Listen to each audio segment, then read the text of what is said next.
Após a decisão da alfândega dos Estados Unidos, como vocês viram em vídeos anteriores, que foi o assunto principal, pasmem vocês, o relator acaba de dar apenas 5 dias para Felipe Martins e nós temos aqui revelações exclusivas, por que não obscuras, mostrando o caos por trás daquilo que os Estados Unidos vem pensando no caso de Felipe Martins. E a única coisa que eu peço para você aqui no canal Direto no Assunto é que você se atente, pare tudo o que você está fazendo, por gentileza, e dê a atenção, porque a responsabilidade do jornalismo é trazer para vocês aquilo que a grande mídia não divulga, não traz. O que acontece?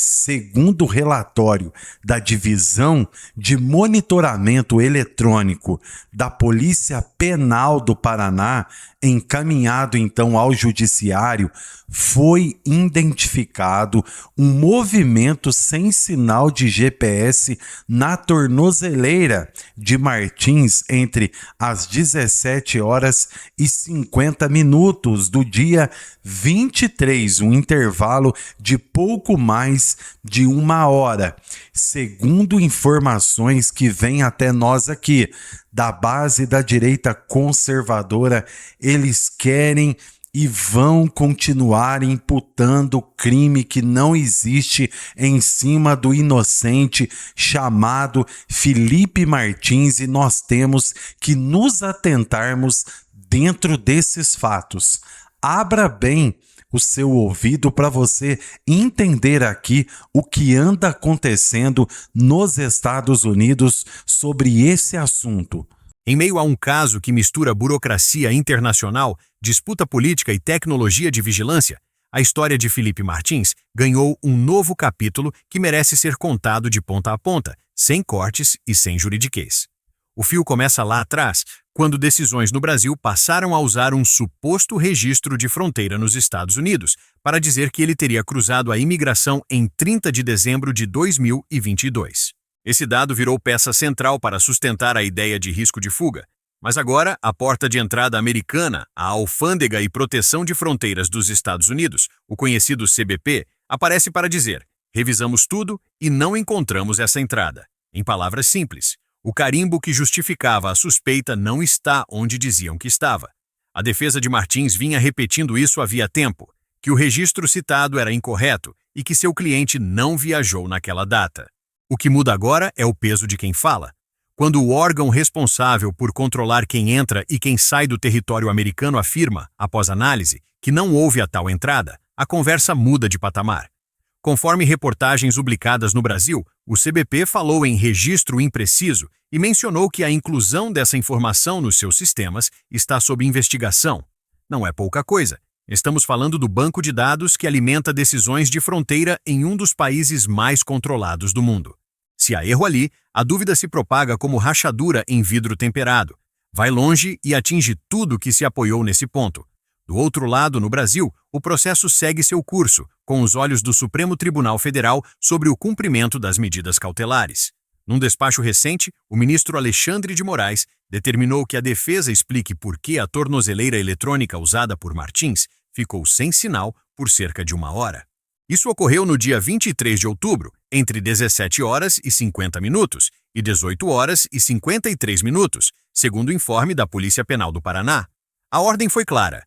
Os advogados têm 5 dias para prestar esclarecimentos, sob pena de decretação imediata da prisão. Em linguagem de todo dia, é assim. A tornozeleira é como um relógio de ponto da justiça. Se sai do ar, precisa de explicação técnica e rápida.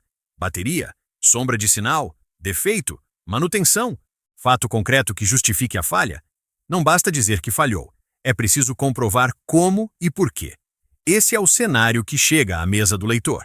De um lado, o CBP dizendo que não encontrou o registro de entrada de Martins em 30 de dezembro de 2022 e que apura como um registro impreciso teria ido parar no sistema. De outro, o STF exigindo disciplina no cumprimento de cautelares e pedindo esclarecimentos imediatos sobre a queda do GPS. Uma coisa não anula a outra, mas as duas juntas redesenham a narrativa. Se a suspeita de que ele teria escapado do país naquela data perde sustentação, o argumento de risco de fuga baseado especificamente nesse ponto fica capenga. E, se a tornozeleira ficou mesmo sem sinal por quase 60 minutos, a justiça quer saber o motivo, porque cautelar é compromisso diário, não promessa em papel timbrado. Há também o ângulo do debate internacional. Um editorial do jornal The Wall Street Journal, segundo noticiou a imprensa brasileira, defendeu que Martins deveria responder em liberdade e apontou como grave a existência de registros falsos ou imprecisos em bases que fundamentam decisões judiciais em outros países. Não se trata apenas de um caso individual. Quando um dado de fronteira vira peça judicial fora do seu país de origem, a integridade dessa informação passa a ser pedra fundamental. Se a pedra trinca, toda a estrutura balança. Daí a relevância de a autoridade de fronteira dizer, em alto e bom som, que não houve a entrada naquela data e que a origem do registro equivocado está sob apuração. E o FBI? Até aqui, não há comunicado público do FBI sobre a suposta entrada de Martins, nem sobre o mérito migratório do caso. É bom sublinhar, quem manda no carimbo é o CBP, ligado ao Departamento de Segurança Interna. Em matéria de fronteira, a voz institucional que pesa é a da alfândega. Portanto, quando se fala em falsidade ou incorreção do registro de entrada, o que existe, conforme noticiado, é a manifestação do CBP, e é isso que reposiciona a conversa no Brasil. Daí surge a pergunta que importa para o leitor que só quer entender. Afinal, que registro vale? Se o órgão americano diz não ter a entrada, o Brasil precisa reavaliar quanto do risco de fuga estava ancorado nesse dado específico. Isso não significa derrubar todo o processo, porque processos se constroem com mais de uma prova, mais de uma versão, mais de um episódio. Significa apenas, e isso já é muito, que aquilo que parecia certo pode não estar tão certo assim, e que a justiça, para ser justa, precisa calibrar o peso de cada elemento quando aparece um fato novo dessa magnitude. Enquanto isso, o capítulo da tornozeleira corre em faixa paralela. É o tipo de assunto que parece técnico, e é. Os equipamentos dependem de bateria, de sinal, de área de cobertura e costumam gerar logs detalhados de conexão e desconexão. Em geral, quando há queda de sinal, o caminho natural é juntar laudo do aparelho, relatório de manutenção, eventuais registros de deslocamento e, se existir, documentação de que aquela área sofre com zona de sombra. O que o despacho do ministro faz é exigir que a defesa traga esse pacote de provas, com começo, meio e fim. No fundo, essa história inteira é um convite à serenidade. O caso é grande, envolve acusações pesadas, cruzamento de dados sensíveis e expectativas políticas inflamadas. Mas o ponto que emergiu agora é cristalino. Se o registro americano era a espinha dorsal de um argumento, e a autoridade da fronteira diz que esse registro não comprova a entrada, essa espinha precisa ser revista. Não é sobre vitória de um lado e derrota do outro. É sobre verdade factual, prova aditável ao cumprimento rigoroso das regras. A justiça se apoia nessas três pernas. Sem elas, qualquer sentença manca. Também vale guardar as perguntas que ainda pedem resposta.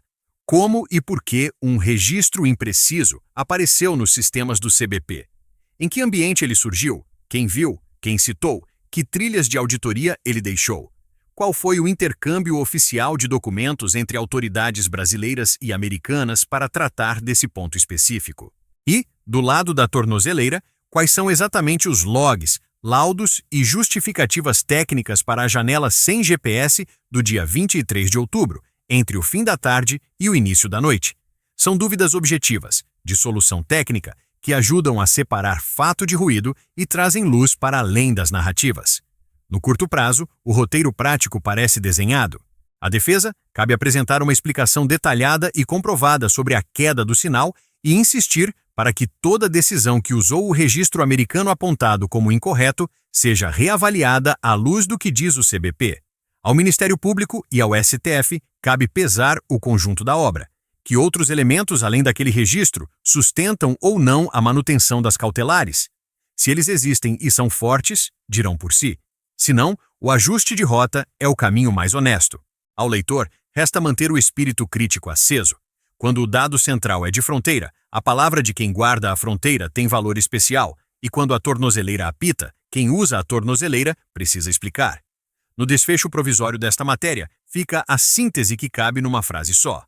A alfândega americana diz que não houve a entrada de Felipe Martins na data apontada e apura um registro impreciso no sistema.